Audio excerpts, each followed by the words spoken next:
नमस्कार दोस्तों, मैं गौरव शर्मा स्वागत करता हूं आप सभी का आपके अपने YouTube चैनल अध्ययन कोचिंग पर। तो दोस्तों, जैसा कि आपको पता है, संविधान की सीरीज हमारी चल रही है, ठीक है। उसके इंट्रोडक्शन के बारे में हम कल बता चुके हैं आपको। आज उससे रिलेटेड कुछ महत्वपूर्ण बातों के बारे में हम डिस्कस करेंगे, ठीक है। तो सबसे पहले हम बताएंगे कि 9 दिसंबर 1946 9 दिसंबर 1946 संविधान की पहली बैठक, परंतु स्थायी बैठक नहीं, अस्थायी बैठक। अस्थायी का मतलब तो आप जानते हो कि टेम्परेरी, एक तरीके से कि उसको रद्द किया जाता है, ठीक है। संविधान की अस्थायी बैठक 9 दिसंबर 1946 को गठित हुई और उसके जो अध्यक्ष बनाए गए वो डॉक्टर सच्चिदानंद सिन्हा, जो कि उस सभा में सबसे बुजुर्ग व्यक्ति थे। उसके 2 दिन बाद 11 दिसंबर 1946 को संविधान की स्थायी बैठक होती है। उसमें जो अध्यक्ष बनाए जाते हैं डॉक्टर राजेंद्र प्रसाद, जो आने वाले टाइम पे भारत के प्रथम राष्ट्रपति भी बने। अध्यक्ष के साथ साथ उसमें 2 उपाध्यक्ष भी चुने जाते हैं, FC मुखर्जी, TT कृष्णाचारी। उसी के साथ एक सलाहकार भी नियुक्त किए जाते हैं जिनका नाम था डॉक्टर BN राव। बहुत ही बड़ा, बहुत ही इंपॉर्टेंट रोल इनका है। इन्होंने संविधान लिखने के लिए जो प्रारूप समिति बनाई थी, उसको संविधान का मसौदा तैयार करके डॉक्टर BN राव ने दिया। देख लेते हैं आगे। 13 दिसंबर 1946 को संविधान की उद्देशिका का प्रस्ताव रखा गया। अब ये उद्देशिका क्या थी?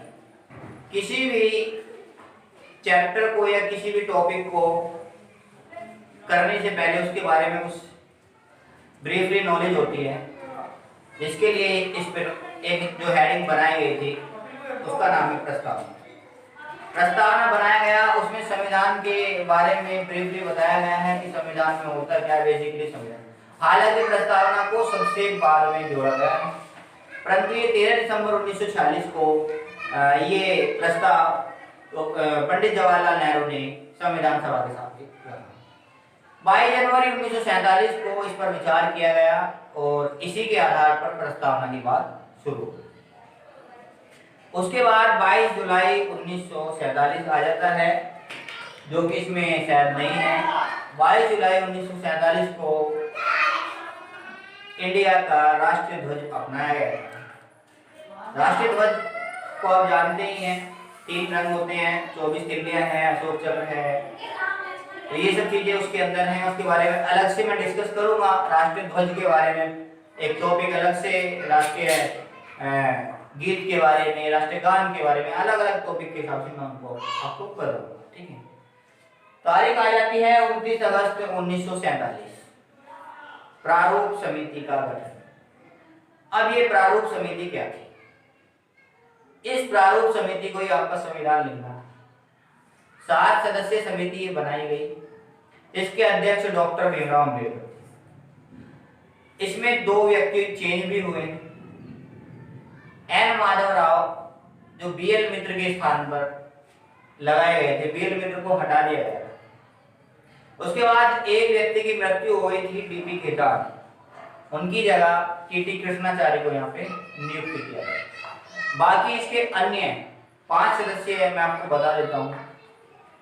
डॉक्टर भीमराव अम्बेडकर, गोपाल स्वामी आयंगर, कृष्ण स्वामी अय्यर, KM मुंशी, DP खेतान के स्थान पर TT कृष्णाचार्य, मैंने आपको बता ही दिया। और BL मित्र के स्थान पर N माधव राव जो है BL मित्र के स्थान पर, और एक और बच जाते हैं मोहम्मद साहब। ये 7 सदस्यीय समिति है जिन्होंने संविधान लिखने का कार्य किया। तो नेक्स्ट आपका है 21 फरवरी 1948। BN राव द्वारा जो संविधान का मसौदा तैयार किया गया था, उसकी जो फाइनल रिपोर्ट आई वो आई 21 फरवरी 1948। 21 फरवरी 1948 को प्रारूप समिति ने संविधान सभा के सामने अपनी रिपोर्ट रखी, ठीक है। उसके बाद आता है 14 सितंबर 1949। 14 सितंबर 1949 को हिंदी दिवस के रूप में अपनाया गया आधिकारिक रूप से, ठीक है, संविधान सभा द्वारा। उसके बाद आता है 26 नवंबर 1949।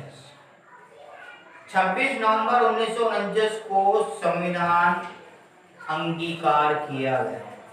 मतलब संविधान लिखा जा चुका था, उसमें संविधान 26 नवंबर 1949 को अंगीकार मतलब आंशिक रूप से लागू कर दिया गया, मतलब मान लिया गया कि संविधान लागू हो गया है, परंतु पूर्णतः नहीं। तो 26 नवंबर 1949 को कौन कौन से अनुच्छेद लागू किए हैं? 15 अनुच्छेद उन्होंने लागू कर दिए थे, जिनको मैं आपको दिखा देता हूँ। 5, 6, 7, 8, 9, 60, 324, 366, 367, 379, 380, 388, 91, 92, 93, ये सभी अनुच्छेद जो है 15 अनुच्छेद ये आपके 26 नवंबर 1949 को लागू कर दिए गए थे। बाकी शेष को बाद में लागू किया गया था, और सबसे बाद में जो लागू किया गया था वो प्रस्तावना को किया गया था, ये मैं पहले भी बता चुका हूँ, ठीक है। उसके बाद अगर हम बात करें वाचन की, संविधान के कुल 3 वाचन हुए हैं, तो तीनों वाचन मैंने यहाँ पे लिखा है। पहला वाचन 4 नवंबर से 9 नवंबर 1948, 4 से 9 नवंबर मतलब 5 दिन चला। 1948 में संविधान का प्रथम वाचन था। दूसरा 15 नवंबर 1948 से 17 अक्टूबर 1949, दूसरा 15 नवंबर 1948 से 17 अक्टूबर तक 1949 अगले साल तक चला, ठीक है। उसके बाद 14 नवंबर 1949 से तीसरा वाचन 14 नवंबर 1949 से 26 नवंबर 1949 तक चला। 26 नवंबर 1949 इस दिन ये तीसरा वाचन हमारा कंप्लीट हुआ, उसी दिन हमने ये इसको अंगीकार कर लिया, ये अनुच्छेद हमने ये। अब उसकी बात करते हैं, ये जो कुल सदस्य थे, जैसे ये संविधान लागू होने वाला था कुल सदस्य 299 थे, परंतु जो हस्ताक्षर हुए हैं वो 284 सदस्यों के ही हस्ताक्षर हो पाए थे। सबसे पहले हस्ताक्षर जवाहरलाल नेहरू ने किए थे, उस सबसे बाद हस्ताक्षर डॉक्टर राजेंद्र प्रसाद ने किए थे। अगर हस्ताक्षर की हम बात करें तो उर्दू में मौलाना अबुल कलाम आजाद जो भारत के प्रथम शिक्षा मंत्री भी बने थे, उन्होंने सबसे उर्दू भाषा में किए थे, और राजेंद्र प्रसाद ने दोनों में देवनागरी लिपि या हिंदी भाषा, ठीक है, और इंग्लिश दोनों में हस्ताक्षर किए। उसके बाद आ जाता है 24 जनवरी 1950 संविधान की अंतिम बैठक। 24 जनवरी 1950 संविधान की अंतिम बैठक थी। इसी दिन राष्ट्रीय गीत और राष्ट्रीय गान को भी अपनाया गया था। राष्ट्रीय गीत 1 मिनट 5 सेकंड में गाया जाता है 65 सेकंड में, जबकि राष्ट्रीय गान 52 सेकंड में गाया जाता है। राष्ट्रीय गान को संक्षेप में गाने के लिए एक समय और है, मात्र 20 सेकंड में गाया जाता है। उसमें क्या होता है, 4 लाइन ऊपर की और 4 लाइन नीचे की राष्ट्रीय गान के लिए, वो 20 सेकंड में जल्दी में वो कह सकते हो आप उसको गा सकते हो, ठीक है। 24 जनवरी 1950 को एक अन्य काम भी हुआ था। डॉक्टर राजेंद्र प्रसाद को निर्विरोध राष्ट्रपति के रूप में चुन लिया गया। उनके नाम का प्रस्ताव पंडित जवाहरलाल नेहरू ने रखा था, और अंतिम अनुमोदन जो किया था वो सरदार वल्लभ भाई पटेल ने किया था। तो ये 24 जनवरी को इतने सब काम हुए।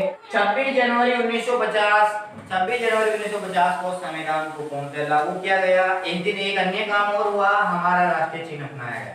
हमारा राष्ट्रीय चिन्ह अशोक स्तंभ होता है, जो कि बनारस या वाराणसी से लिया गया है, जिसमें 24 तिलियां होती हैं।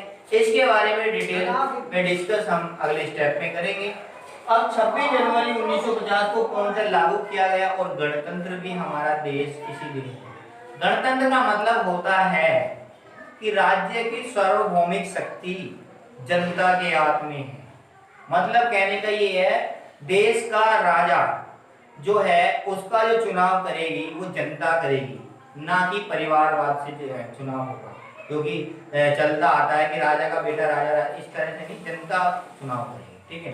अब मैं बात करता हूं कि 24 जनवरी 1950 को जब संविधान सभा की अंतिम बैठक हो गई थी, तो 26 जनवरी 1950 को क्यों लागू किया गया? ये 24 जनवरी 1950 को ही क्यों लागू नहीं किया गया, इसका भी एक कारण है।